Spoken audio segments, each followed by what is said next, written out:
Tired of long waits and rushed care at the ER and urgent care clinic?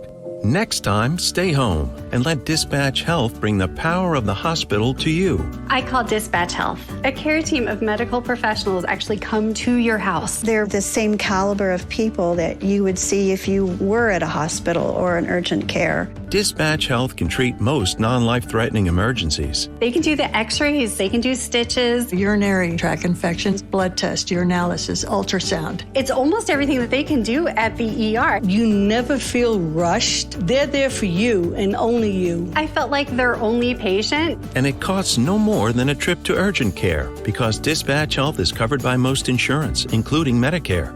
See if we serve your home at dispatchhealth.com. Dispatch Health really went above and beyond. It's wonderful to have care come to your home. House calls are back, and they're better than ever. Learn more at dispatchhealth.com.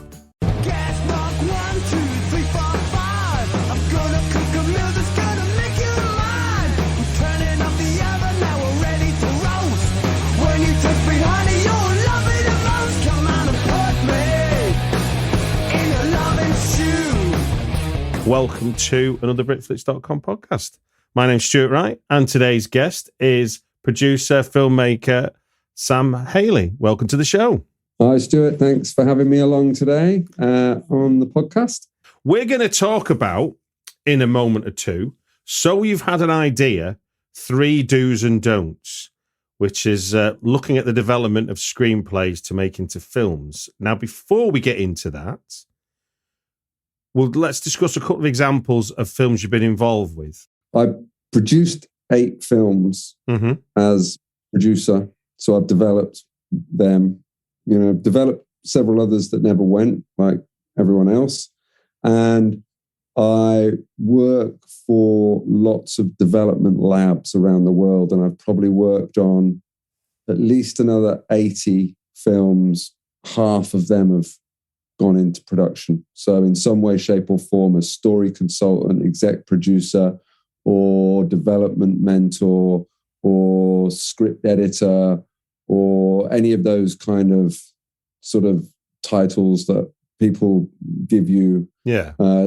Sometimes it's just thanks, but in the credits. But yeah, so I've probably worked on about 30 or 40 films that have been made, and about over 100 in total that have been developed, at least. So that's to give a bit of context. So we're going to talk about, just briefly touch on 2 projects so we can give people an idea of what development might look like, and they're 2 different ways in, and you've talked about the kind of work you do.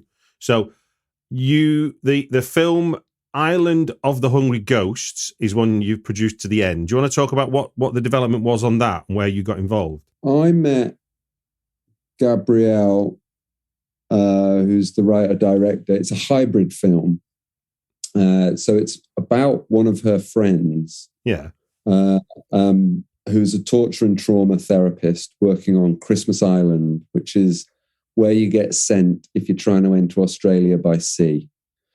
So it's this weird internment camp on this island that looks like somewhere a pirate might shipwreck one of his enemies. Yeah.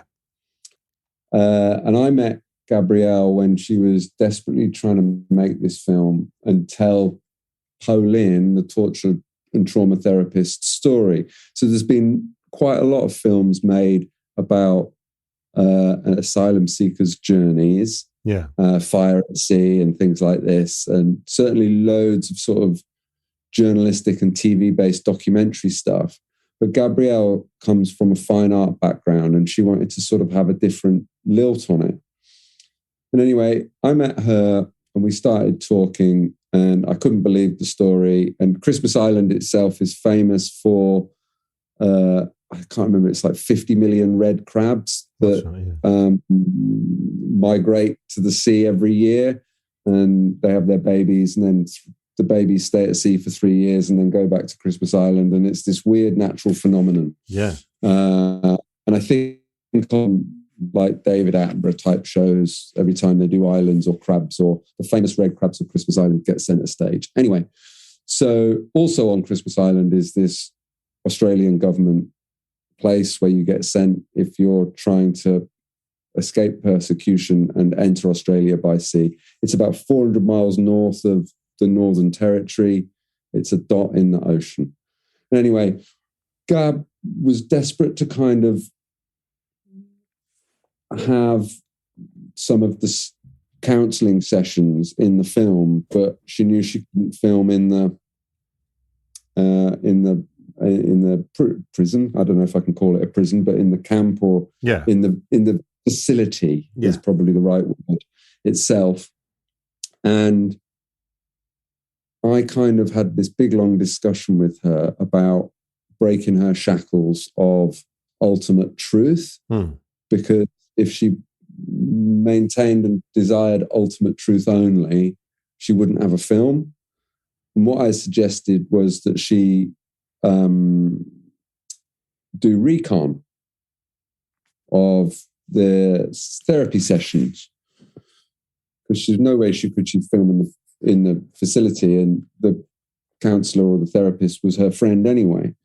So and there's a whole story about how when she first went to Christmas Island, this, that, and the other, and she was looking for a producer for what she was still calling then an art project. But she's based in Berlin, even though she's Australian British. So I hooked her up with a German producer, and then she had an Australian producer who'd managed to raise a little bit of money out of Australia. And then they circled back to me and said, did I want to be the British producer on the film? And I kind of said, well, yeah, because I really like Gab and I really love the film and I think there's potential. So we really got into the nuts and bolts of how can we do this recon. And so what we ended up doing was people who'd been granted asylum, who were then in Australia, we utilized or invited them to come and sort of retell their story with Poe in a therapy room. Okay. So it was real people telling their real stories, but under controlled conditions, or if that makes sense. Yeah. And that was the catalyst. And obviously I used to call it like breaking your shackles to sort of free you up as a filmmaker. But that was the catalyst for this sort of art piece to really become a proper hybrid film and then really drill down into the psychology of the therapist. And the film itself is actually really about the therapist's journey rather than the asylum seeker's journey, which is an angle that we don't normally see. So that idea in that documentary-esque space of just letting go of purity was the catalyst for the film that it was. And actually, it's the most successful film I ever made in terms of recoupment, in terms of awards, in terms of festivals. I think it won, as a feature, it won like 25 global awards. It was nominated for an Independent Spirit. Amazing. It had, and it was bonkers. There was 5 festivals that wanted to premiere it. And where did it premiere? Tribeca. Oh, nice one. And it won Best Documentary at Tribeca. And it premiered at Visions de Real on the same day. So we had the world premiere and then the European premiere on the same day. And it won like the Human Rights Award at Visions de Real in Sion in Switzerland. So we had this double crazy whammy day where we premiered the film twice. And it's a lovely little film. I think it's available on BFI Player, plug. But it is on BFI Player. It's also on Prime for those that don't subscribe to BFI Player. Yes, because we made a sale to Amazon. But that idea of just freeing yourself up rather than dogmatically demanding truth actually was the catalyst for the whole direction of the film. Sounds a lot like the way that Josh Oppenheimer works, like the act of killing. Yeah, a little bit like that. And I know that Gab really liked his films, but she at the start, she was so firmly dogmatic. It has to be pure, as she kept saying. What a pure documentary or a pure drama? a pure documentary in that, you know, she was trying to work out how she could film in the facility so she could film these counseling sessions or these, you know, therapy sessions. And that was causing a block for her. It was like a stuck point. And just persuading her to let go of that then cascaded into this. Fantastic. But yeah, it made a different film. And that was literally just from saying, break the shackles. Don't be so dogmatic. Free yourself up. So that's one. So that was 2019. So like it's what you said, that's available on BFI Player to listeners in the UK. Yeah. Now, a film that you were just saying before we started recording has just gone into production, as it were, is a film called Tiger Stripes. So do you want to tell us how you got to be involved in that one and what you're involved with? Yeah. Well, Tiger Stripes, I was, for about 3 years, I worked with Locarno Open Doors, and I think they call them godparents, but basically it means mentor. And so you take a project or two on and you go to Locarno, or I also did it during lockdown, so on Zoom or whatever. You go to Locarno, you meet your project, you engage with them, you have your sessions, you do your thing. You then meet them online afterwards and you sort of coach them through development. But that was much more just purely script development, so not production stuff. I didn't get involved as a producer. I didn't raise money like I did for Island of the Hungry Ghosts. So I was literally like sort of like godparent or that story consultant, whatever. So they sent me the script beforehand. And it's a horror film. Mm-hmm. It's a body horror film where a young girl who's just about coming of age, getting her period, she starts to turn into a tiger. So there's a little sort of subgenre of these female coming of age body horrors like Raw and Out Into Blue, I think it's called, the one where she's a mermaid. Jennifer's Body. Jennifer's Body. There's one called Bitch where she's a dog. And anyway, so Tiger Stripes. So our 12, 13-year-old girl gets her period. By the way, I get Carrie as well in a way. Yeah, the classic. She gets that telekinetic ability after coming of age or getting her period or whatever. And so doing this work, and I did a sort of analog breakdown of this script, and I kind of it had such a good plunging sort of story shape where things just got worse and worse and worse and worse for the girl and everyone around her, and you didn't kind of know. And then there was a nice little bump at the end, so she sort of meets there's sort of an older woman who has also been through this journey that she sort of has this lovely side-eye relationship with throughout the film. But it's a Malaysian film. It's set in Malaysia. And so there's loads of school stuff, and then they try and get the witch doctor involved, and then there is a tiger on the loose. So like the local village is trying to catch a tiger while this girl is physically turning into a tiger, and it's made of that.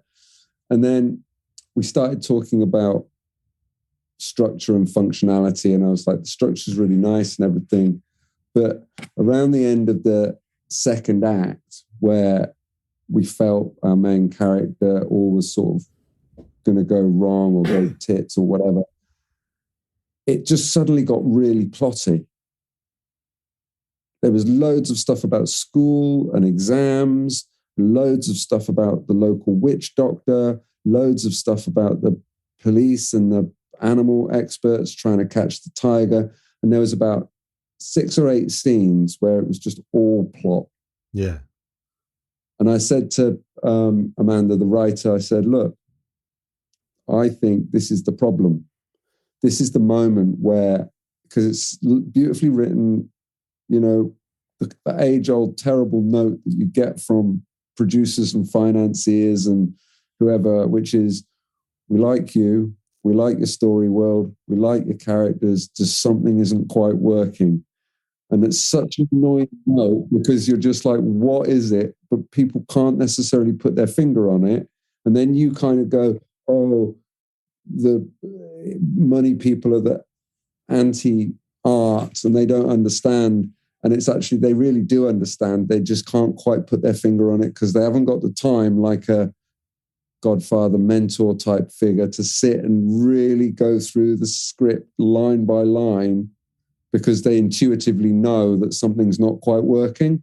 Anyway, I said to Amanda and Lee Fai, the producer, look, it's around the end of the second act. It's just all plot. And we lose our character and we lose our theme and we lose all genre and everything else. And they were like, no, we don't. Shut up. Bah, bah, bah. And I said, right, let's get the page out. And we looked at like those 6 or 8 pages and Amanda was like, shit, you're right. It's just all about the exams coming up and the nature reserve people trying to catch the tiger and the, you know, whatever else, the witch doctor of the village trying to do a spell or whatever. And it was just like literally all plotty stuff. Yeah. And then, so after that kind of initial meeting, she went back and she rewrote the script and she totally changed the end of the second act and the start of the third act. And it's a classic sort of 3-act in that film. And then she sent me the script and I was like, you've nailed it. This is great. You've kept the shape. You haven't done big excavation where you've ruined what you had, but yet you've really identified, or you've really gone to town on the bit we all identified together that was causing this something's not working problem. And they addressed it. And then the next thing I know, I see in Screen International selected for Cine Foundation. And then the next thing I know, it's got Hubert Bowles money and they're on the road, and then Lee Fai emails me saying we're going to shoot. And then literally this week, I got an email saying they've wrapped, they've got their Tiger Stripes t-shirt for me. Can you give me your address, Sam? Because we're going to send it to your crew t-shirt. And as soon as we've got a cut, can we send you a cut?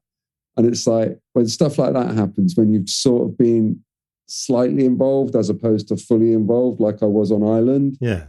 And people come back and they kind of remember your help is lovely. But the idea of functionality of scenes was... I mean, a mutual friend of ours, Ashley Horner, I developed a script with him that we were getting exactly what you were talking about. There's something not quite right, but we don't know what it is. We like the world and all that. Exactly what you said. Yeah. And Ashley and I obviously then had to try and figure it out. And we did a number of drafts. And all we were doing was the script was essentially doing the equivalent of bashing its head against a brick wall because we weren't addressing the real issue.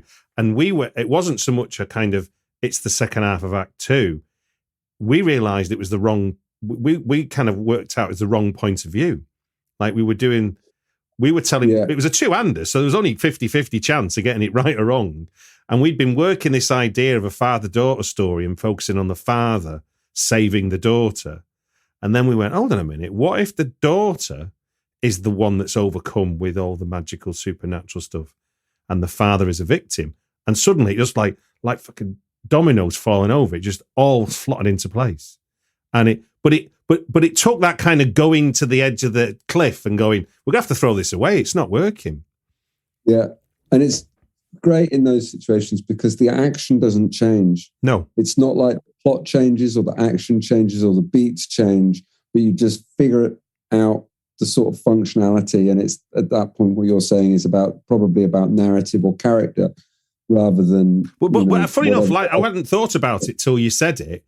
What we had come up against is that we were just throwing plot that we thought was logical to finish just to finish the story, but it wasn't the story we were telling. Yeah, no, that's exactly right. And I think, it's sort of a nice segue a little bit there, but people tend to, even quite experienced people sometimes tend to just start putting ideas on top of ideas and it doesn't solve the underlying issue. No, it was a big lesson for me that. It was kind of, because I was obviously frightened that we were just going to just come to an end. And so I was kind of in that desperate idea, but you had to accept that could have been the outcome. But then, that could have been. But then we came at it from another angle, and suddenly it could be rewritten and be very different, but also still be the same film people thought they were getting involved with. So, no. Right then, let us move swiftly along then into the world of So You've Had an Idea, 3 Do's and Don'ts by Samm Haillay. Before we do, I'm just going to set up the alarm. So bear with me while I do that, and I'm going to edit this out when I do, because I've got to find me new alarm. Is it still the dog barking? No, we don't do it. The dog barking's too quiet, I've discovered. I now do an alarm you hear in a boat. So all right. That. So it'll be slightly different for you from what others you've heard. The more recent ones have got this on, but so right then. So you've had an idea, 3 do's and don'ts. We're going to follow the 5-minute rule. So Sam has given me 3 headings to talk to, and I will join in the conversation, hopefully. And every time 5 minutes elapses, we will hear the wonderful tones of the alarm on my iPhone, which is going to sound... Get ready, Ohio. FanDuel, America's #1 sportsbook, is coming to the Buckeye State. And to kick things off, you can get started with $100 in free bets as an early sign-up bonus. Plus, when you sign up today with promo code OhioSB, you'll be all set for when FanDuel goes live in Ohio. Then you can bet on all your favorite teams and all your favorite sports with $100 in free bets. Just download FanDuel's top-rated sportsbook app. It's safe, secure, and super easy to use. Ohio, this is your chance to get in on the action. Join today with promo code OhioSB. Make every moment more with FanDuel, official sportsbook partner of the NFL. 21 plus and present in Ohio. Bonus issued in non-withdrawable free bets that expire 7 days after FanDuel accepts its first real money sports wager in Ohio on 1/1/23. Unique user identity verification required. Offer ends on the go-live date. Restrictions apply. See terms at sportsbook.fanduel.com. Gambling problem? Call 1-800-GAMBLER. Peloton's best offer of the season is here. Get up to $300 off accessories when you purchase a Peloton bike, Bike Plus, or Tread. Choose from a variety of accessories like our cycling shoes, a heart rate monitor, non-slip grip dumbbells, and more. If you've been looking for a sign to join Peloton, this offer gives you everything you need to get going. This limited time offer ends November 28th. Visit onepeloton.com to learn more. All access membership separate. Offer starts November 14th and ends November 28th. Cannot be combined with other offers. See additional terms at onepeloton.com. When you drive the brand ranked #1 in dependability by J.D. Power, you can stop thinking about what you can't do and start doing what you never thought possible. Visit your local Kia dealer today to see yourself behind the wheel of the brand ranked #1 in dependability by J.D. Power. Kia, movement that inspires. Call 800-333-4KIA for details. Always drive safely. Kia received the fewest reported problems among all brands in the J.D. Power 2022 U.S. Vehicle Dependability Study based on 2019 models. See jdpower.com/awards for 2022 details. Like this. Now you can hear that at your end, okay, Sam? Yeah. Brilliant. We're good to go. So, having had that general conversation about films you've been involved with and how you tackle development, your first bullet point is don't rush into pages. What are you getting at there, Sam? I think a lot of writers, especially people that haven't had many feature credits or sold scripts, tend to have an idea. And yes, of course, they do a bit of research or they do some character work or but they're very, very, very eager to start hammering pages out. You know, they want to get like Mank, get in bed, get the typewriter out and start writing pages because they can see the scenes and they can see the characters and even if they've worked the story out a little bit, they're just so keen, and it is so hard in development to undo fully rounded scenes and pages because you become wedded to them. You write dialogue, which is brilliant. You write certain little descriptors, and it can be the death of a project. And it's like, if part of the advice is to not overwrite when you do pages. So you don't want what I call Dungeons and Dragons descriptions. When you see people playing Dungeons and Dragons on Stranger Things, or if you ever played it as a kid, you walk into a room and there is a desk and a table, and at the table there is a thing, and on the table there is a thing, and on the walls there are 3 pictures. And so you don't want any of that in a script unless it's absolutely vital. So one of the pictures is crucial. Mention that one, not the other 2, for example. It doesn't give characterization away what's on someone's desk, but you get all of this in pages and pages, and people are doing this, and actually it can become almost impossible to undo because people become wedded to stuff and you lose the thrust of the story. So if you dive straight into pages, you tend to overwrite, and what my advice would be was to do the underwriting first. So by that, I mean, what's the story world? What's the story shape? What type of story are you telling? Have you done your research into the thematics that you're exploring? Do you understand why you're exploring those thematics? I always get writers to do sort of personal theme exercises, write a 500-word stream of consciousness about this provocative statement or that provocative statement. Like, I'm doing a little bit of work with some guys who want to do a boxing film, and I've kind of said things like, toxic masculinity is the worst element of society, 500 words, go. And so it's not like about boxing or the sports film. It's about deeper, much deeper stuff that go, or another. Is that because that gets the writer thinking about something beyond the idea of, like in that instance, what a boxing match is like? Yeah, exactly. And a boxing film is quite a good one to use as an example because they all follow the same thing, right? Yeah. They need to be a boxer that we kind of feel for, who has a problem, who solves it through boxing, and in the end wins or loses valiantly. Yeah, a beautiful loser becomes a beautiful winner in some way, shape, and form. Exactly. And, from Rocky to Blonde Fist to Girl Fight, they all do the same thing. But I really wanted them to, they're quite inexperienced, and one of them's an actual boxer, and a professional boxer, and I wanted them to really think about what's underneath their story before they start writing the character or anything. So it's get them writing their responses to these provocative statements. The other thing, another one, and I gave them about 10 or 15. Another one I asked them to do was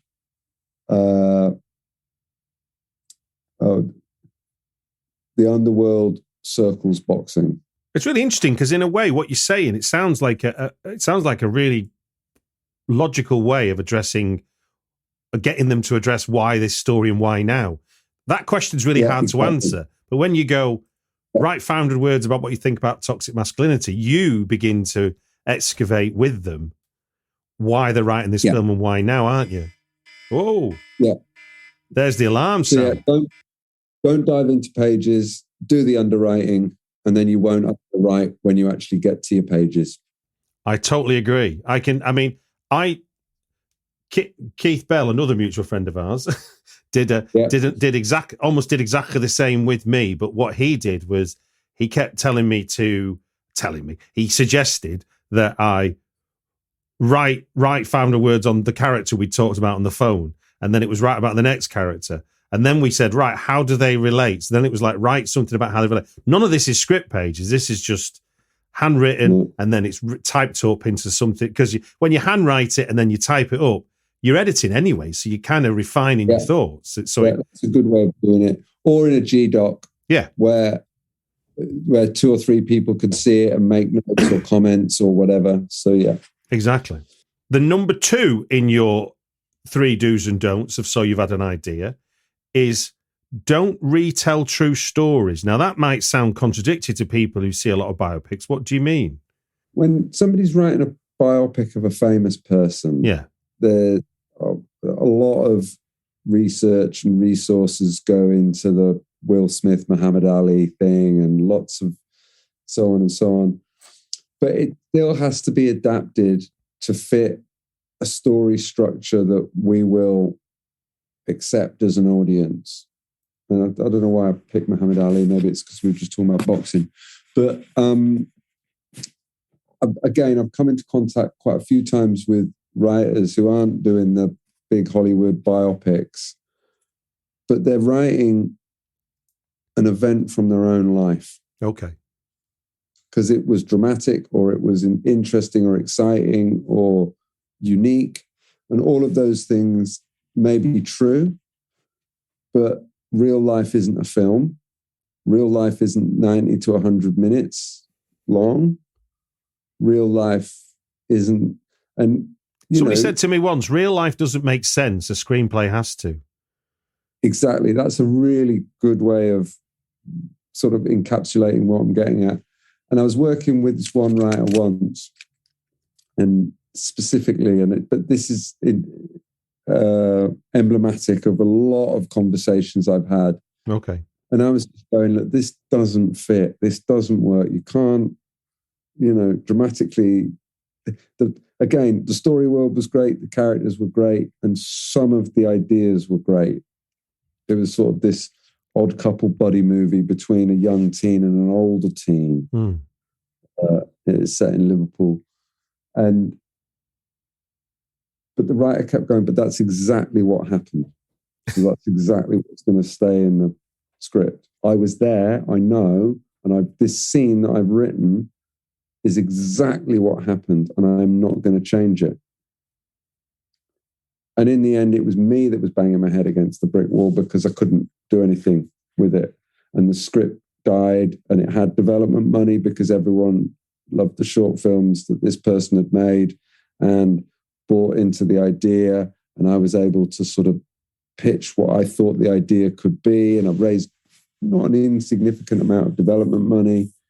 And it died on the vine because literally the writer refused to map. And this is how I would describe it. It's fine to want to retell bits of your own life, but what I ask writers to do is to take the emotion of that event and then map it on to a fictional event for your character, because your character is not you and your character's story window isn't your life. My favourite example would be like 24-Hour Party People, which literally says up front, we're not going to tell you the truth.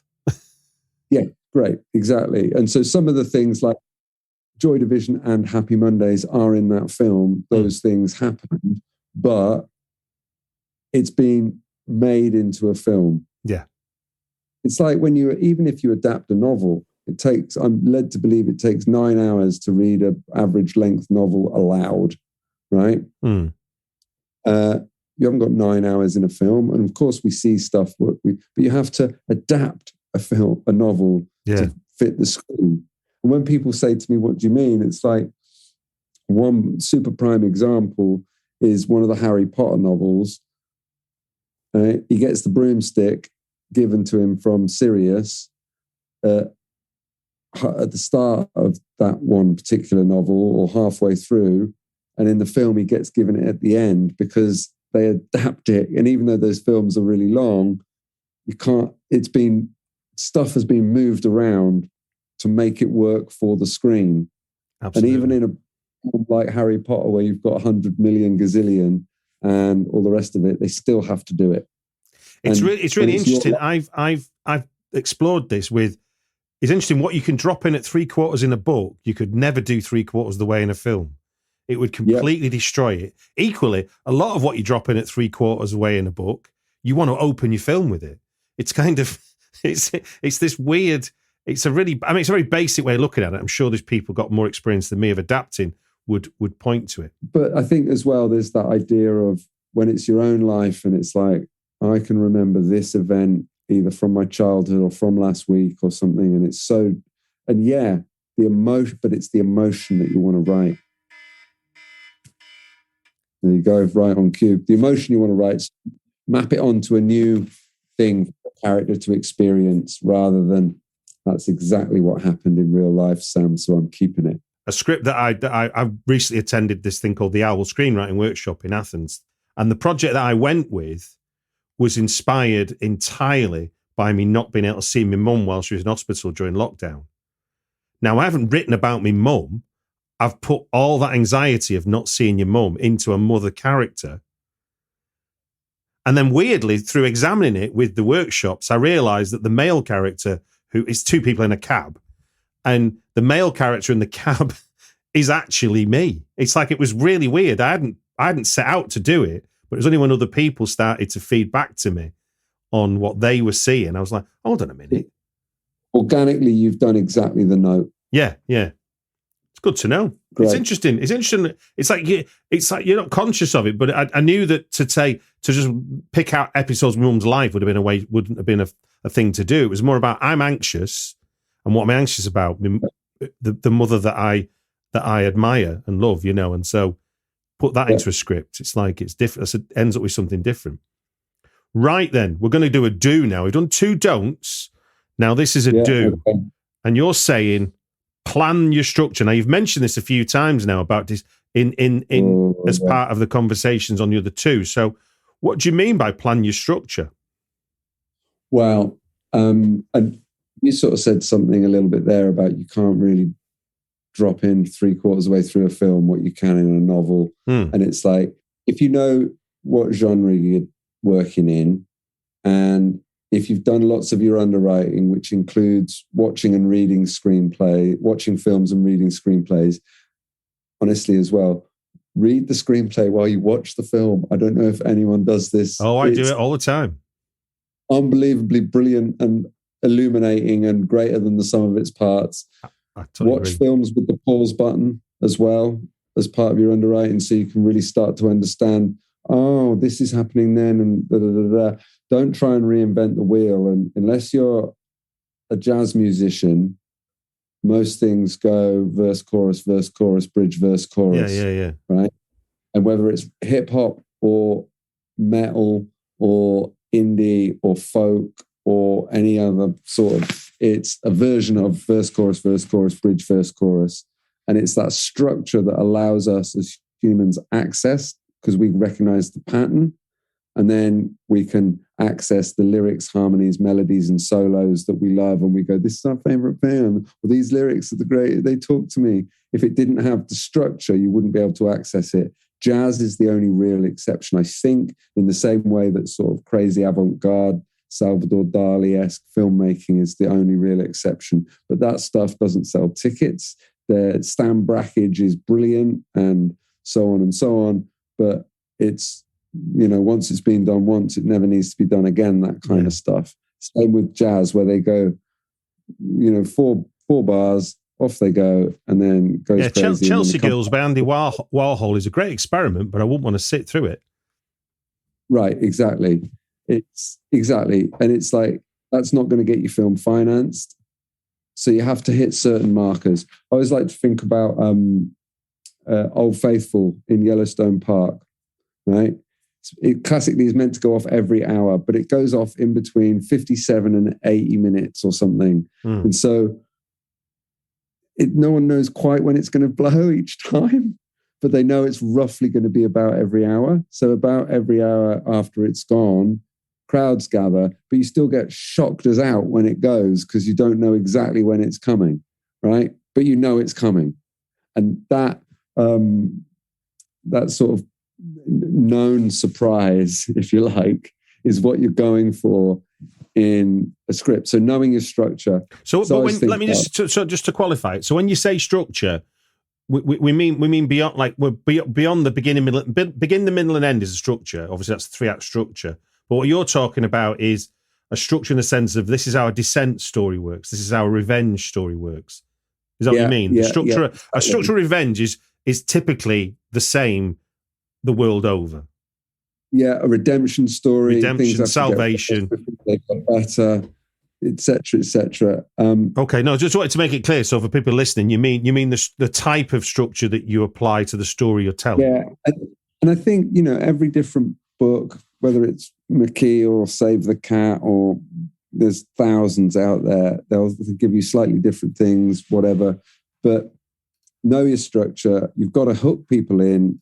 You've got to pay people off at the end. You've got to know the tropes to subvert them.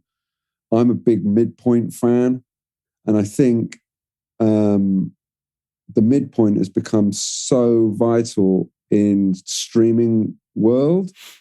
At the theater, you have less walkouts, right? Yeah. But on streamers, how many times have everyone started something 10 minutes, not for me? If you can get people to the midpoint, they will almost certainly watch to the end. And that midpoint where everything changes is vital. One of my favorites. It's not a midpoint. It was the kind of inciting incident of a film. It was a film Christmas horror called Better Watch Out.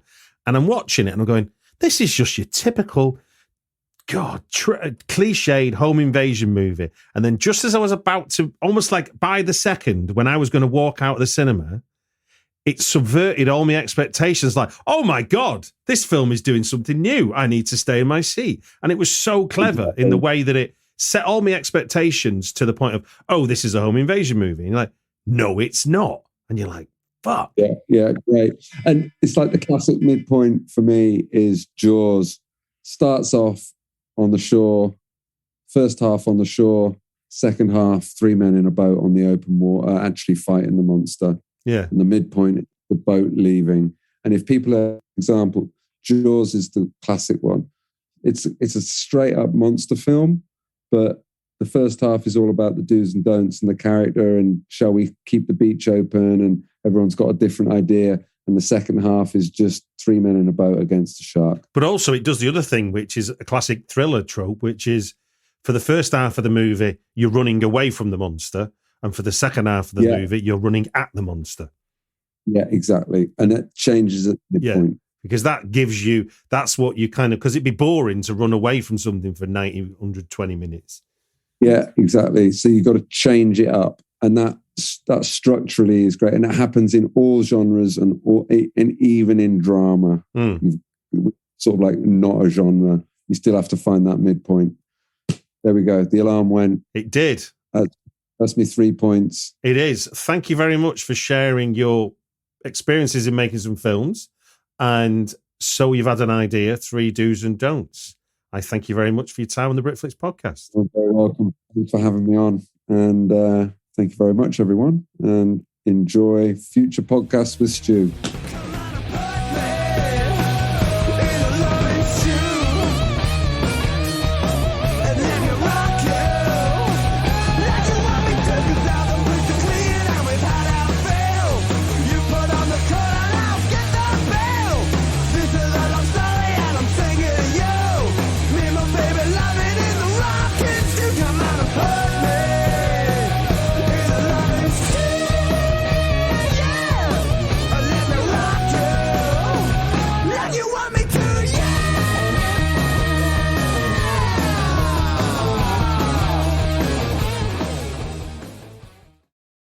So I switched to Boost Mobile and got this free Samsung Galaxy A23 5G phone. Why do you think they call it the Galaxy? Maybe because the Samsung Galaxy A23 has a huge screen, and galaxies are huge gravitationally bound systems of stars rotating around a supermassive black hole.